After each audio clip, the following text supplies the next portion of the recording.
Wonder Vlogcaster.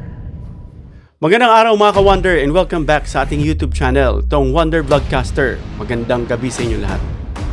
Bakit kaya mga ka-Wonder patuloy na nagmamatigas itong kampo ng dating Pangulong Duterte dito sa sinasabi ng ICC na itong ang dating Pangulo ay fit to stand trial? Bakit patuloy nila itong dinatanggihan o kinokontra? Alam na natin na tumatakbo itong metro ni Kaufman, I think 150 million in peso ang binabayad dyan sa kanya, kung hindi ako nagkakamali. So, sa laki ng perang nawawala sa kanila, makikita natin dyan na malaki talaga ang naipon-ipon nitong mga Duterte. So, ang tanong bakit nila ito ginagawa? May kinalaman yan mga ka-Wonder sa strategy na ito. Ito po yung mga strategy na kung tatawagin natin na ito'y halong legal, political, and narrative. Sama mo na dyan yung psychological. Dahil ang masyadong naghihimutok dyan ay itong mga supporters dito sa Pilipinas.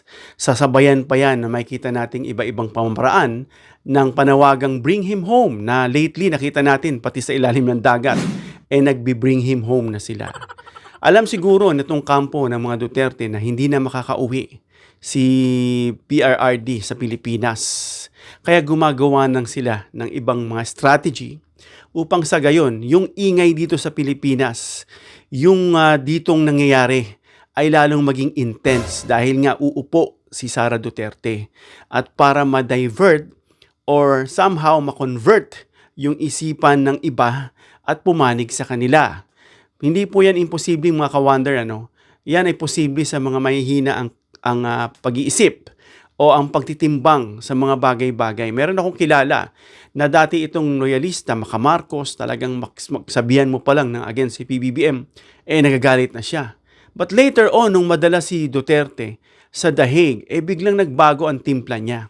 Sabi niya ako, Marcos ako, pero yung ginawa na yan, matanda na yan parang ganun daw. Ba't daw dinala yan doon? Meron naman daw sariling batas at justice system dito sa atin. Well, pinaliwanag ko naman sa kanya yon kung bakit. Siguro natau-tauhan kahit papano. Kasi dumidikit siya rito sa isang makaduterteng talagang malakas.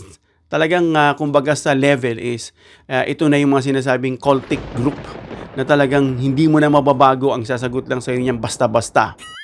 Well, bakit nga ba mga ka-Wonder? Malalaman natin dahil hindi na doon ang issue dito na sa ating bansa. Ginagamitan ito ng psychological approach dahil alam nila na hindi na makakauwi si Duterte. Una, nag-prepare po ako ng mga answers dito na ni-research ko po and based also sa mga interviews, sa mga tanong natin na nakukuha sa medyo may mga wisdom and knowledge na mga tao. Sa una, ginagamitan nila ito ng legal strategy mga ka-Wonder. Sabi ng ICC, fit to stand trial si Duterte. So sa pamamagitan nito, itong legal strategy na ginagawa nila, pinahihina nito yung attempt o dinidelay nito sa pamamagitan ng pag-avoid dun sa proceedings, sa pagharap ni Duterte, sa pamamagitan ng health grounds. Sabi nga, fit nga siguro sabi nila, lagi narinig, may sakit, mahina na, matanda. So may mga criteria po dyan, parameters, para sabihin ni ICC na ikaw ay still fit to stand trial. At yung nakita nga kay Duterte, based on their assessment, ay fit siya sa trial. So yung kampo niya, ay nagko-question o nagda-downplay sa ICC assessment. Kumbaga, hindi nila yan inapaboran, dina-downplay nila yan. Bakit? Para ma-argue nila, yung sinasabi nga, matanda na, may sakit, at para makapag-create sila ng postponement or dismissal challenge. Sa legitimacy ng ICC procedures, disagreeing publicly is a common defense tactic. Ito po'y madalas na ginagamit sa mga high-profile cases. At sanay na sanay ang ICC dyan dahil naka-encounter na sila ng mga ganyang cases at hindi na yan sa kanila bago. Alam din ng mga Duterte camp ito na hindi na yan bago sa ICC. Hindi sila ginawang ICC dyan, judges, na for nothing. Ito yung mga experience at bihasa sa mga ganyang larangan. So yan ang ginagamit nila, yung kanilang mga legal strategy para ma-delay, ma-postpone, and then eventually ma-dismiss. Dahil ito nga ay likas dyan sa mga high-profile cases. Pangalawa, mga ka-wonder, they reject ICC authority. In the first place, Duterte's camp has long argued that, ito na. So, nire-reject nila yung authority ng ICC. Nasabi nga nila, matagal nang naririnig natin, na wala nga raw jurisdiction ang ICC over the Philippines. Dahil bakit? Nag-withdraw na raw ang Pilipinas way back 2019 sa panahon nga ng dating Pangulong Duterte na unknowingly or mistakenly, akala niya it would help him, no, of course, sa kanyang accountability dun sa kanyang ginawang mga extrajudicial. Pero it turned out na napasama pa. Dahil kung sana miyembro pa ang Pilipinas, di sana at least dito man lang nililitis. May extradition kumbaga. Wala Dahil nga kinat yung membership. So yung ICC daw ay walang jurisdiction sa kanya, kay Duterte. So they don't accept ICC findings. Lahat ng sinasabi ng findings, ang ginagawa nila, nire-reject na lang nila. Kasama yung mga medical and procedural statement. All doon nakatutok sa walang jurisdiction. So kung sasabihin ng ICC na fit siya sa trial, sasabihin naman ng camp, his camp treats it as invalid. Invalid yung sinasabi nyo sa amin Kahit ano pang sabihin nyo, dahil bakit? Wala kaming jurisdiction sa inyo. Politically motivated, not authoritative. Hinahaluan ng politika. Pati yung paghihiring sa ICC, ginagamitan ng strategy. No, hindi authority ng ICC ang tinitingnan nila. Pangatlo, mga ka-wonder, political messaging to supporters. Ito yung sinasabi ko kanina. Supporters sa iba-ibang bansa at sa Pilipinas, no, na ina-admit na he's fit for trial can sound like admitting. Kapag tinanggap nila yung sinasabi ng ICC, oy, fit to trial ka pala, fit to stand trial ka. O sige, parang tinatanggap na rin nila. Kasama ron sa pagmemensahe nila sa mga kanilang mga supporters na parang they are actually disagreeing sa kanilang sarili. Dahil strategy nga, mga ka-wonder, ang ginagamit dito ng Duterte camp. So kapag yung case ay nag-move forward sa pamamagitan ng pagharap niya to stand the trial, ibig sabihin parang sinasabi niya na lang na the accountability that should be bestowed upon his shoulders sa ginawa niya sa Pilipinas o yung mga ginawa niya ritong bagay na dapat niyang panagutan ay magtutuloy-tuloy, mga ka-wonder. Kaya ang ginagawa nila, nagpo-portray siya na biktima, no? Itong si Duterte sa pamamagitan ng foreign interference. Yung panghihimasok daw ng ibang lahi, ibang bansa na dapat daw ang nagme-medal ay dito sa ating bansa. Tayo-tayo raw mismo. So, dinidisagree nila yan. At ang nangyayari dyan, mga ka-wonder, yung sentimento nitong mga followers ay lalong gaganda iti, no? Lalo na sa ibang bansa. Balita ko dyan sa mga ibang bansa, no? Yung support ng mga OFW dyan ay pawala na ng pawala. Dahil nakikita nila, natitimbang na nila na yung ginagawa ni Sara Duterte, no? Nakikita nila yung assessment sa personality pa lang na talagang hindi na sila naniniwala, no? At ginagamit nga rito, matanda na, gaya ng kinuwento ko sa inyo, matanda na yan siguro hindi na palilitisin yan. Gaya ng narinig ko kay Trillanes, na dapat daw, sabi ng iba, panagutin tong si Martires. Sabi, matanda na matanda na raw yan. No? Iba na lang daw, si Lord na lang. Parang gano'n, no? Sabi ng isang nag-interview sa kanya, bakit si Duterte? Kumbaga, iba naman daw yung intensity ng kaso ni Duterte. Well, babalikan din naman itong si Martires dyan, huhukayin yung kaso niya, dyan sa mga kinalaman niya dyan, na natatagpuan nga, based doon sa ating mga nakikita, naririnig, na ayon doon ay mukha raw may kinalaman itong si Martires. So, yung sinasabing yung sympathy, no, especially emphasizing the age and health, ito'y nagmamatter. It matters a lot sa Philippine setting ng ating mga tradisyon at kinaugalian, no?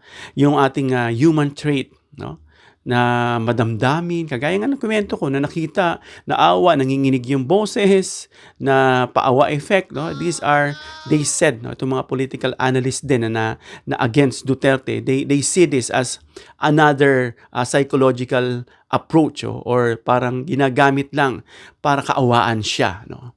At of course, yung mga maawaing DDS dito na mas naawa sa kanya instead do sa mga nabiktima ng extrajudicial.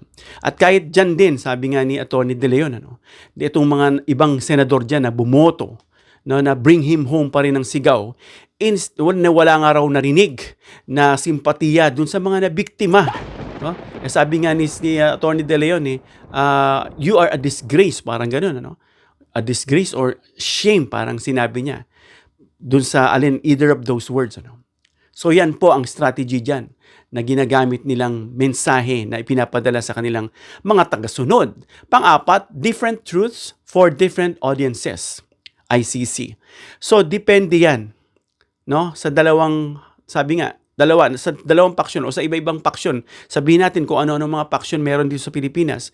Pula, dilaw, asul, pink at DDS, no? Yung focus diyan kasi yung ICC kasi nakafocus sa legal standards.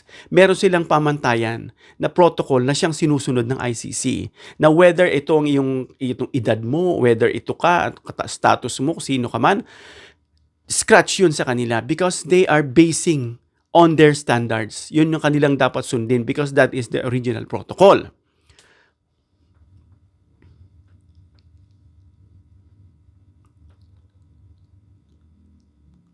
At yung sinasabi nga natin dito standards ay ICC based on the mental capacity wherein they gauge from Duterte during their assessment, they see that Duterte is mentally capable, no? Ability to understand charges, participate in defense.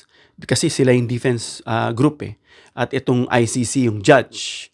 At of course, meron dyan mga prosecutors against them sa kanilang ginawa dito sa Pilipinas. So, ang ginagawa ng Duterte camp, they focus on public perception. No? Itong mahina na, frailty, stress daw dahil of course, ang nangyayari. And age. So, ibig sabihin, ang gusto lang ipahati dito ng ICC na kahit matanda na, si Duterte, he could still be fit for trial. No? Kasi bakit? Even yung health issue niya, sabihin natin, may mga health issue kasi dyan na pwede pa rin sabihin na fit to stand trial. No? Hindi yung to the point na deteriorated na yung tao, hindi na makapag-isip ng tama, hindi na makagulapay, yun siguro yung mga standard doon. Pero based on their assessment, pwede pa si dating Pangulong Duterte. Dahil nga sa kanilang argumento, yung sinasabing distinction between that, na boundary niyan between fit sa hindi, ay nagiging blurry yung purpose, mga ka-wonder. Ano yung panghuli? They are buying time. Ito, usong-uso to, no? Sa mga pelikula, nakikita natin to para matapos yung ginagawa nila maisagawa. They are buying time this agreement creates. Sabi dito, confusion, debate, delays, all of this can slow momentum and reduce pressure. So sa ginagawa nila, no, they are buying time by creating these disruptions, these delays, no? Na para yung mapabagal yung momentum ng proseso sa kanila at ma-reduce yung pressure sa kanila. Hindi. Kasi nga, etong ginagamit nila frailty, matanda na, no? Para they can still buy time habang tinatrabaho dito sa Pilipinas. Ang Save the Queen, sabi nga ni Madriaga, at naririnig natin na mga nag-whistle blow dyan to save the Queen. Ito nga, si Sara Duterte to become the next president. Yan po ang ginagawa rito, baka hindi yan nahalata ng mga nandirito sa Pilipinas because that is part of also their strategy. Knowingly, itong psychological approach na ginagamit nila dito sa ICC, political and other narratives na gusto nilang gawin, ano? Para maisagawa. They are buying time. In short, the ICC statement is legal and procedural na kung saan ginagamit nila ito sa mga nakaraang mga kaso, even dyan sa mga elite or mga high-profile cases. So the Duterte's camp's disagreement is strategic naman and political. Isali na natin dyan yung psychological din. No? Yan ang ginagamit nila. Ang aim nila is rejecting ICC authority over them. Balik na naman doon sa jurisdiction na wala daw. And so on and so forth. So dinidelay nila yung proceedings, mga ka-wonder. At sineshape nila yung public opinion. Yung lalo na yung mga nandirito, they are actually, in fact, they are reshaping the public opinion, especially at home dito sa atin sa Pilipinas. Yung mga nag-aantay, yung mga spectators, yung mga followers, they are actually creating, no? Ini-intensify nila yung kaisipan, lalong nagagalit, lalong pinagsisidhi, lalong pinagtitibay kasi nakikita nila there is no chance at all for Duterte no, to be brought home. Yung bring him home is parang alaala na lang yan. Isa na lang yun sa mga slogan nila na hindi na mangyayari, mga ka-wonder. Yan po ay isang babala, isa yung hint na dapat malaman ng sambayan ng Pilipino na yan po ay ginagawa nila hindi dahil doon. Kumbaga, ini-echo nila yan dito sa ating bansa para makapaghanda, ma-prepare nila si Sara, makaupo bilang the next president. And of course, since alam na natin, dapat paghandaan din natin yan, mga ka-wonder. Lalo na sa mga concern sa ating bansa. Hanggang dito lang tayo, mga ka-wonder. Comment down below your opinion kung meron kayo may isa-suggest para mabasa natin. Give me a thumbs up if you like this video para ma-introduce ni YouTube sa iba pang viewers. And of course, share this video para malaman ng iba itong ginagawang strategy ng Duterte camp by delaying itong proceedings dyan. Although fit to stand trial naman si Duterte. And of course, please subscribe, hit the notification bell icon and choose all bilang suporta sa aming mga content creators. Hanggang sa muli, mga ka-wonder. God bless.